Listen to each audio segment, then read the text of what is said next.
Gusto mong mag-loan ngayon sa Pag-ibig Fund, kaya lang meron kang existing na NPL or STL. At the same time, meron ka ding calamity loan na hindi pa fully paid. So, qualified ka ba para makapag-renew ng panibagong utang? The answer is yes. Pwede naman, basta pasok ka sa qualification, syempre. Kasi kung hindi ka pasok sa qualification, aba syempre, disqualified yan. So, una muna, dapat ay meron tayong mga loan remittance ng ating MPL at ng ating calamity loan. And then make sure na dapat ang ating mga loan payment ay walang lapse. Meaning walang laktaw sa bayad. Wala ka dapat nakaligtaan na bayaran. From the beginning, kung kailan nag-start ang inyong first amortization until present. Okay? Kasi bawal yan.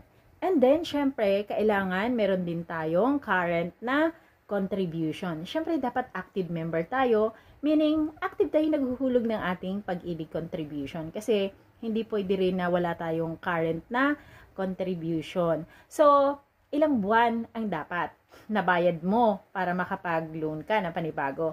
Ang kailangan lang naman ay 4 months. Kasi before, sa mga hindi pa nakakaalam at hindi pa naligaw sa video ko, nung nag-update ako regarding sa renewal ng loan, kung ilan ang bayad, before kasi guys ay 6 months. So, nung May 2025, nag-update si Pag-ibig Fund na kailangan na lang ng 4 months na bayad, ay makakapag-loan na agad tayo. So, mas pinabilis at mas pinaiksi para makapag-loan agad lahat ng members. So, kailangan mo lang ng 4 months na bayad.